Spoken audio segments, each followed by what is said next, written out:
morning class. In last lecture we have complete our second chapter polynomial.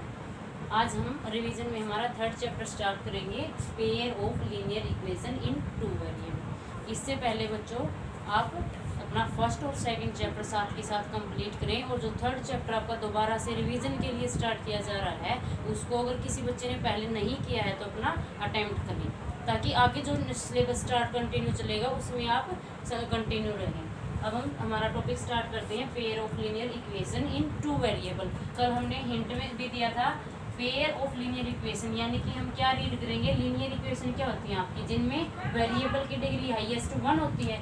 किसके साथ read करोगे, two variable के साथ विद पेयर। ये क्या है आपकी सिंगल एक इक्वेशन है।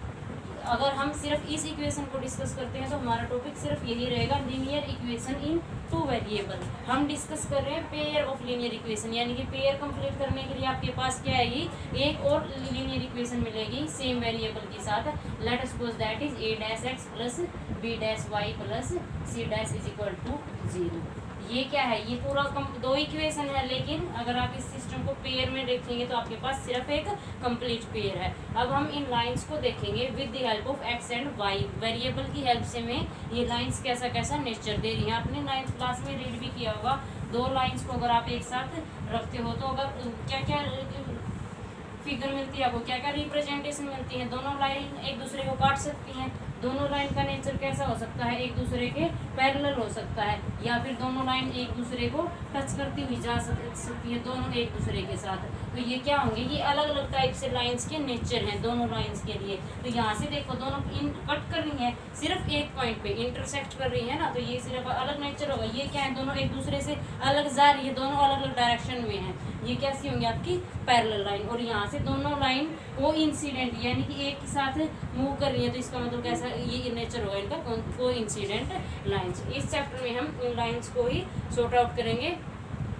सेकंड क्या करेंगे, हम इनमें जो हमारे वेरिएबल हैं गिवन कंडीशन के अकॉर्डिंग उन वेरिएबल को फाइंड करेंगे। आपकी फर्स्ट एक्सरसाइज क्या है, फर्स्ट एक्सरसाइज में जो आपको प्रॉब्लम दी गई है उनके लिए हमें लाइन रिप्रेजेंट करके दिखानी है। जो आपकी लाइन है वो कैसा नेचर दे रही है, पैरेलल है या फिर आपकी इंसिडेंट कोइंसिडेंट है या फिर इंटरसेक्टिंग लाइन है। और फर्स्ट क्वेश्चन इज क्या आपका एक्सरसाइज का फर्स्ट क्वेश्चन क्या है student. Aftab tales his daughter 7 years ago I was 7 times as old as you were then। क्या कह रहा है आपको, कुछ कंडीशन दी गई है उन्हें हमें ड्रॉ करना है। तो यहाँ से I repeat, Aftab tales his daughter 7 years ago I was 7 times as old as you were then। यानी कि आफ्ताब ने अपनी बेटी के सामने कंडीशन रखी है, वो हमें रिप्रेजेंट करनी है। कंडीशन क्या है, 7 years ago, पास्ट की बात बताई जा रही है। और मैंने जब आपको लेक्चर स्टार्ट करवाया था तब भी बताया था, एगो बिफोर की अगर बात हो रही हो तो वहां पे आप क्या करोगे, पास्ट में जा रहे हो, वो चीज हैपन हो चुकी है, उसके लिए आप क्या करेंगे, माइनस करेंगे। और अगर आपका आता है लेटर टिल नाउ आफ्टर, तो वो चीज क्या होगी, फ्यूचर में आएगी, एडअप होगी ना। तो उसके लिए आप क्या करोगे, इस चीज को जितना भी आपको टाइम दिया गया है 3 years 3 month 4 month 5 month, जितना भी आपको टाइम दिया गया वो आप ऐड करेंगे। नेक्स्ट कंडीशन क्या है, ऑल्सो 3 years फ्रॉम नाउ। ये कंडीशन क्या आ गई आपकी, ऑल्सो 3 years फ्रॉम नाउ, यानी कि 3 साल से लेकर अब तक कंटिन्यू वो चले जा रही है। I shall be 3 times as old as you will be, यानी कि वो उनकी बेटी के कितने हो जाएंगे, 3 times 3 गुना हो जाएंगे उनकी बेटी की एज के। तो यहाँ से हमारे पास क्या होना चाहिए, आफ्ताब की और उसकी बेटी की एज रिप्रेजेंट करनी है हमें। तो सबसे पहले क्या अज्यूम करोगे, लेट द प्रेजेंट एज, यानी कि प्रेजेंट की अगर आप एज मान लेते हो तो उससे पहले की भी बता दोगे और उससे बाद की भी। Let the present age of Aftab क्या मान लोगे, x years विद यूनिट। उसकी डॉटर की क्या मानोगे, let the present age of his daughter y years।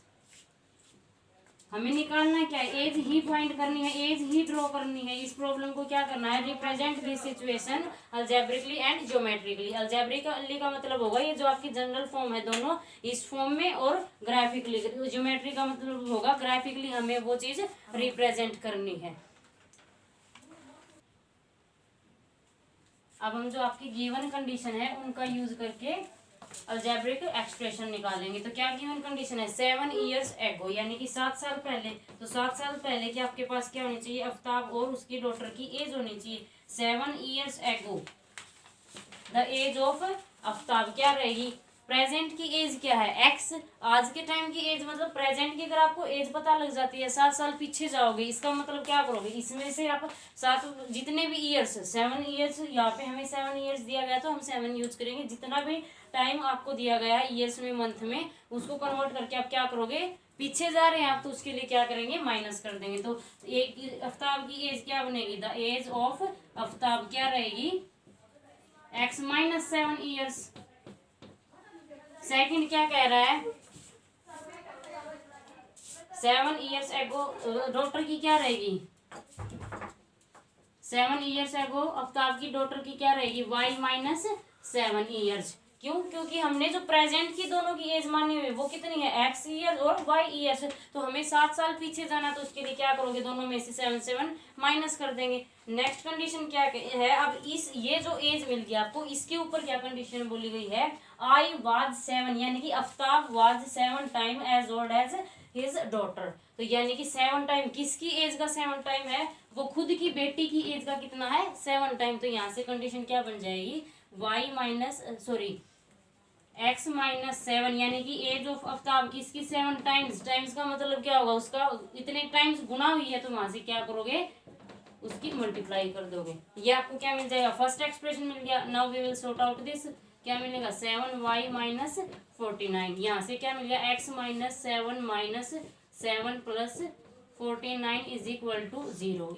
ये क्या मिल गया आपको, x minus 7 9 plus 42 is equal to 0। तो ये क्या आ गया आपको, आपके पास कंपेयर करो यहाँ से, a1x plus b1y plus c1 is equal to 0। यहाँ क्या है, x minus 7y plus 42 is equal to 0। सिर्फ a b c ही चेंज हो रहे हैं, x y आपके वेरिएबल फिक्स हैं। यानी कि ये क्या है, लीनियर इक्वेशन इन 2 वेरिएबल। हमें कंप्लीट क्या करना है, पेयर कंप्लीट करना है, यानी कि एक इक्वेशन और चाहिए, वो कौन देगा आपको, सेकंड कंडीशन। सेकंड कंडीशन क्या बन रही है आपकी, also 3 years from now I shall be 3 times as old as you will. यानी कि 3 साल से लेकर अब तक वो अपनी बेटी की एज का कितना है, 3 times है। तो यहाँ से क्या करोगे, आफ्टर के लिए और 3 years फ्रॉम नाउ से क्या करेंगे, हम एडअप कर देंगे। तो यहाँ से चेंज क्या करोगे आप, 3 years from now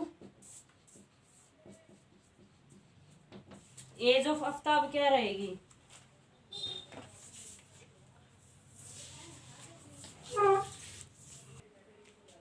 next condition क्या दे रखी है, 3 years फ्रॉम नाउ यानी कि 3 साल से लेकर अब तक। तो 3 ईयर अब से लेकर है